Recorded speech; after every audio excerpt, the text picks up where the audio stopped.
Self professor doctor Deepak Singh. आज एक important topic constructive gall bladder पे डिस्कस करेंगे।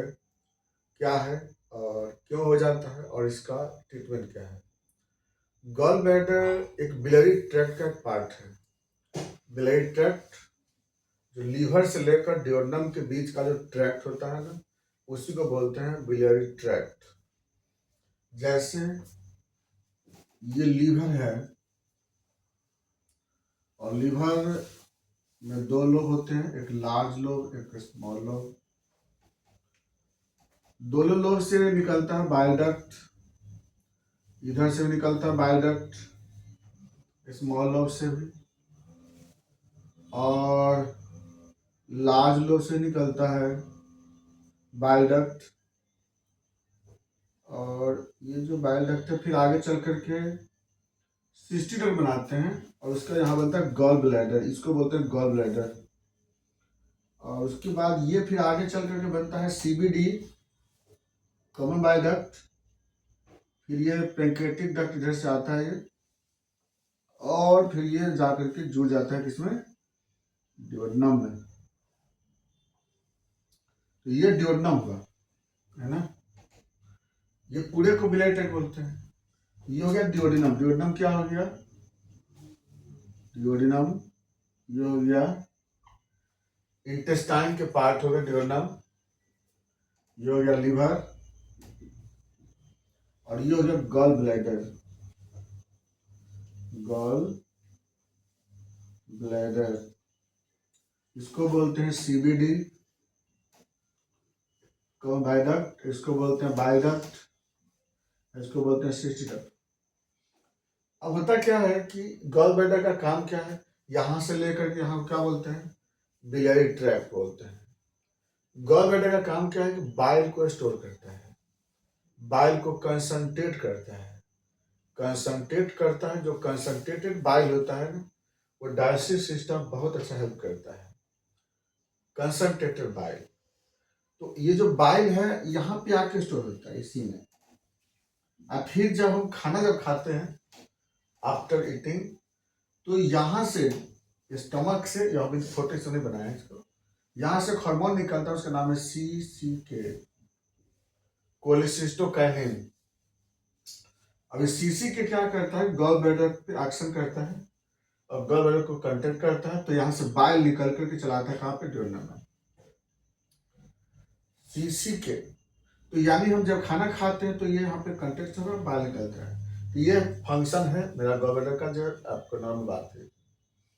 अब क्या होता है कि कुछ पेशेंट में ये गॉल ब्लैडर सिकुड़ जाता है, ये ऐसे नहीं एकदम, ये गॉल ऐसे रहता है नॉर्मल ना, ये गॉल ब्लैडर सिकुड़ जाते हैं एकदम, यहाँ से ऐसे ऐसे सिकुड़ जाते हैं, इस तरह के हो जाते हैं। तो इसको क्या बोलते हैं लोग, कंट्रैक्टेड गॉल ब्लैडर। जो ऐसा रहना चाहिए गॉल ब्लैडर, ये सिकुड़ जाएगा, सिकुड़ गया तो क्या हो गया, ये सिकुड़ गया, सिकुड़ गया तो छोटा ऐसा हो गया ये। अब आखिर ये कंट्रैक्शन हो क्यों जाता है, how contraction of gall bladder, इसका आंसर आता है। इसके पीछे रीजन क्या है, स्टोन। अब गॉल ब्लैडर में स्टोन दो तरह के होते हैं, कोलेस्ट्रॉल स्टोन और कैल्शियम बिलिरुबिनेट स्टोन। एक और भी होता है जो मिक्स्ड बोलते हैं, दोनों को मिला के होता है वो, है ना, लेकिन दोनों बेसिकली दो तरह के होते हैं ना। तो कैल्शियम बिलिरुबिनेट, जो कोलेस्ट्रॉल स्टोन क्या है ना, कोलेस्टेरॉल स्टोन क्या होता है, ये ज्यादातर एक या दो होते हैं, सिंगल या डबल होते हैं। और जो कैल्शियम बिलिरुबिनेट जो होता है ना, कैल्शियम बिलिरुबिनेट, ये जो होता है ना, ये मल्टीपल होता है, छोटे छोटे छोटे छोटे होते हैं। तो अगर कोई प्रीवियस में किसी पेशेंट का प्रीवियस में अगर यह प्रीवियस हिस्ट्री रहा हो क्योंकि जीबी में स्टोन हो, पहले उसका जीबी में स्टोन रहा हो, और वह जीबी स्टोन अगर यहाँ से लुमेंस में रहता है नॉर्मल में, और अगर वो निकलते समय इस डक्ट यहाँ पर यहाँ फंस जाता है, यहाँ रुक जाता है, इसलिए वो फंस जाता है। क्या हो गया बताना, अगर कोई पेशेंट में पहले से कोलेस्ट्रॉल स्टोन हो या कैल्शियम बिलिरुबिनेट स्टोन हो, दोनों में मोस्ट कॉमन कैल्शियम बिलिरुबिनेट की बात होती है यहाँ पर। तो अगर वो गोल्ड ब्लैडर में अगर हो यहाँ पे पहले से पहला रिकॉर्ड उसका हो गोल्डन स्टोन हो, और अगर वो यहाँ से निकल के और चला आया इस डक्ट में यहाँ पे, तो डक्ट को बंद कर देता है। गॉल ब्लैडर का डक्ट बंद और जीवी का डक्ट बंद, ये सब पहले बता आपको। इसको हम था इसके समझने के लिए अच्छा हम इसको यहाँ पे बता रखा हूँ। जैसे ये गॉल ब्लैडर है यहाँ पे, ये गॉल ब्लैडर का लूमेन है ऐसा, है ना, और यहाँ पे पहले स्टोन था। अब ये किसी कारण से ऊपर चला गया तो क्या हो गया, यह स्टोन कहाँ पे आ गया, यह स्टोन आ गया डक्ट में, और डक्ट में आकर के फंस गया, यहाँ पे आके फंस गया स्टोन। और जो यहाँ आके फंस गया तो फिर क्या होगा, जो यहाँ का जो बाइल जो था पहले वाला जो बाइल था, वो बाइल तो यही रह गया वो, और बाइल धीरे धीरे ऑब्जर्व होने लगता है, धीरे धीरे ऑब्जर्व होना स्टार्ट हो जाता है। ऑब्जर्व कहाँ जाए, ब्लड में जाएंगे, ऑब्जर्व होगा और इसका फंक्शन तो बंद होगा नहीं अब कर देगा। तो धीरे धीरे क्या होगा, स्टोन तो यहाँ पर रहेगा ही, हटेगा नहीं, और धीरे धीरे गॉल ब्लैडर सिकुड़ना चालू हो जाएगा। फंक्शन लॉस होने के कारण क्या होगा, सिकुड़ने लगेगा, और सिकुड़ते सिकुड़ते ऐसा हो जाएगा, छोटा हो जाएगा वो। स्टोन तो रहेगा ही, कभी कभी विजुअल नहीं हो पाता है अल्ट्रासोनोग्राफी में, लेकिन स्टोन रहेगा ही। अब ये धीरे धीरे क्या होता है, गॉल ब्लैडर छोटा होगा, सिकुड़ गया, इसी को क्या बोलते हैं लोग, कंट्रैक्टेड गॉल ब्लैडर। ये हो कंट्रैक्टेड गॉल ब्लैडर, यानी गॉल ब्लैडर पहले ऐसा था, स्टोन किसी कारण से बन गया, उसमें स्टोन जाके ऊपर जाके फंस गया, फंसने के कारण यहाँ जो बाइल था वो यहाँ पर रह गया, वो धीरे धीरे ऑब्जर्व हो जाएगा, और इसके कारण गॉल ब्लैडर के वाल को खराब कर देगा, और उसके बाद से यहाँ पर क्या हो जाएगा, स्टोन होगी, इसलिए कंट्रैक्शन होगी। अब इसका सिम्टम क्या होगा, बहुत सारे पेशेंट में तो सिम्टम पता ही नहीं चलता है, एसिम्टोमेटिक होता है बहुत सारे पेशेंट में। कुछ कुछ और चीज गए थे कराने, कोई और डायग्नोसिस के लिए गए थे, जैसे मान लिया किसी को किडनी में प्रॉब्लम था, लोअर डोमेन पेन था, या कोई प्रेगनेंसी का कंडीशन रहा हो, बहुत सारे कोई भी पेट का प्रॉब्लम रहा हो, तो आपने गए वहाँ पे अल्ट्रासाउंड कराने के लिए, तो एक अलग से वो रिपोर्ट में ये भी मिल गया कंट्रैक्टेड गॉल ब्लैडर, ऐसा भी होता है। तो मैक्सिमम पेशेंट में सिम्टोमेटिक होता है, तो गए थे कुछ और कराने के लिए, आपको मिल गया एक्सीडेंशियल डायग्नोसिस हो गई। कुछ पेशेंट में क्या होता है कि जैसे सिम्टम मिलता है, क्या क्या सिम्टम मिलेगा आपको, तो कुछ पेशेंट में आपको मिलेगा, इसको पेट में दर्द होगा, अब्डोमिनल पेन में, राइट हाइपोकॉन्ड्रियम में थोड़ा थोड़ा उसको दर्द होता है, राइट हाइपोकॉन्ड्रियम में एक सिम्टम मिलता है। कुछ कुछ पेशेंट में क्या होता है ना कि इनडाइजेशन का प्रॉब्लम होता है, ब्लॉटिंग उस पेशेंट को रहेगा, पेशेंट को ब्लॉटिंग का सिम्टम मिलता है, इनडाइजेशन का सिम्टम मिलेगा, कभी कभी लोअर ओडोमेन पर सॉरी अपर ओडोमेन में राइट हाइपोकॉन्ड्रियम की तरफ उसको दर्द होता है पेशेंट को, कभी नोजिया वोमिटिंग भी होता है पेशेंट को, कभी एनोरेक्सिया होता है, भूख लगता है पेशेंट को। ये सब कुछ सिम्टम पेशेंट में आता है, और किसी किसी पेशेंट में स्किन इचिंग भी कभी कभी देखने को मिलता है, लेकिन अगर सिम्टम मिला अगर सपोज तो ये सब सिम्टम मिलता है। और अगर हम चाहेंगे पेशेंट को ऑब्जर्व करने के लिए, देखने के लिए अगर, तो हम ऐसे पता नहीं लगा पाते हैं हम लोग पालपेट कर करके। बहुत रेयर पेशेंट में कभी कभी क्या होता है रेयर पे कि वहाँ पर जो कोस्टल मार्जिन पे प्रेस करने पर पेशेंट को कभी कभी पेन का फीलिंग मिल सकता है, नहीं तो नहीं मिलता है उससे। कॉम्प्लिकेशन क्या होता है कि ये आगे चल करके अगर इसको तुरंत इलाज नहीं किया गया कंट्रैक्टेड गॉल ब्लैडर को, ये आगे चल करके कैंसर में कन्वर्ट हो सकती है।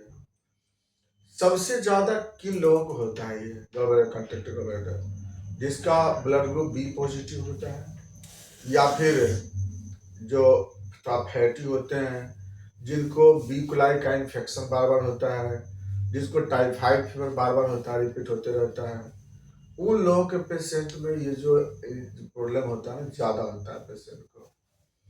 या जो ज़्यादा देर फास्टिंग रहते हैं उन लोगों को भी होने के चांस ज़्यादा होता है, इसलिए ज़्यादातर केस फीमेल में ही ज़्यादा मिलता है। ये कंट्रैक्टेड गॉल ब्लैडर ज़्यादा फीमेल केस मिलेंगे आपको। ये क्या क्या बता दिए, बी पॉजिटिव पेशेंट होगा, फीमेल होगा, तो फैटी होगा, तो फास्टिंग करते हुए ज़्यादा, या फिर बी कोलाई का इन्फेक्शन बार बार हो, या टाइफाइड फीवर हो, हाइपोथायराइडिज्म का पेशेंट हो, तो ऐसे केस ऐसे पेशेंट को ये ज़्यादा होने की चांस होती है।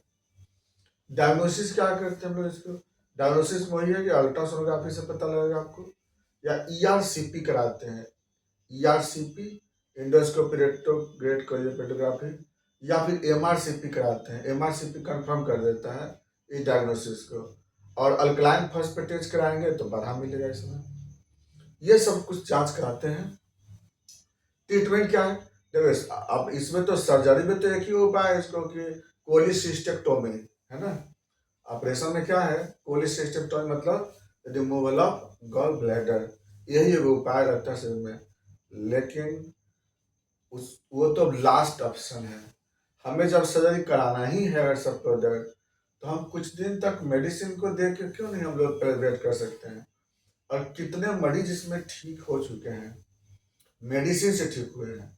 तो करना क्या, हम लोग क्या करते हैं ना कि जो गॉल ब्लैडर जो यहाँ पे डक्ट में जो स्टोन यहाँ पे फंस चुका है, उसको धीरे डिजोल्व कराते हैं। लुमेन पहले ओपन कराते हैं, उसके बाद धीरे धीरे जो वाल जो सिकुड़ गया था ना, उस मसल्स को फिर से नॉर्मल करने की कोशिश करते हैं मेडिसिन से, तो ठीक होती है। बशर्ते कि इस पर थोड़ा सा स्टेमिना रखना है और पेशेंट अच्छे ढंग से ठीक होते हैं। तो हम लोग क्या करते हैं, दवा इसमें क्या चलाते हैं, इसमें सबसे पहले हम लोग एको-नाइट चलाते हैं। इसमें हम लोग एको-नाइट 30 पावर में देते हैं उसको। डेली कम से कम 2 बार सुबह शाम चलाते हैं। इसके बाद चलाते हैं लाइकोपोडियम। लाइकोपोडियम 200 पावर में 5 गुण डेली मॉर्निंग देते हैं। हाँ, इसके साथ साथ हमको और भी कंडीशन है, एलिप्टिक प्रॉपर्ली देखते रहना चाहिए हम लोग को। थर्ड में हम लोग चलाते हैं कलकरिया कार्ब। कलकरिया कार्ब इसमें हम लोग 30 पावर में सुबह शाम पेशेंट को देते हैं। थर्ड में अगर पेशेंट को दर्द होता है, अगर सपोर्टेड अब्डोमेन पेन हो रहा है, तो उस केस में हम लोग हाइड्रास्टिस, अगर ज़्यादा दर्द हो तो मदर टिंचर देते हैं, कम दर्द हो तो उसको डायलूशन देते हैं, डिपेंड करता है पेशेंट पे। और कंडीशन आता है, नक्स भूमिका भी इसमें चलाया जाता है इसमें।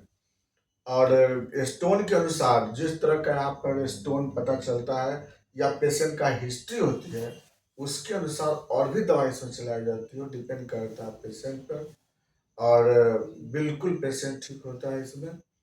नेटम सब भी बहुत अच्छी दवा है इसमें। नेटम सब 3x से स्टार्ट हम लोग करते हैं, हायर पोटेंसी तक पहुंचते हैं, क्योंकि हम देखे हुए हैं कि नेटम, हाँ नेटम जैसे कलक्रिया कार्ब होगा कि एक्शन, कल नेटम सब कलक्रिया कार्ब क्या करता है, फिर से गवर्नमेंट को नॉर्मल कर देता है। तो ये सब का बहुत बड़ा एक्शन है। इस पे हम लोग रिसर्च कर चुके हैं, कितने हम लोग रिसर्च किए हैं इस पे। अब बहुत सारे इस पे पेशेंट ठीक हुए हैं इस पे। तो इस पे आपको अवेयरनेस रहने की जरूरत है। बिल्कुल घबराने की जरूरत नहीं है, आप बिल्कुल कांटेक्ट कर सकते हैं। आप इसका जो रिपोर्ट है हमें सेंड करके, और आप बिल्कुल आप ट्रीटमेंट कराइए, बिल्कुल ठीक हो सकते हैं। तो ये था आपका कॉन्टेक्ट गवर्नमेंट, बाकी बातें नेक्स्ट वीडियो में।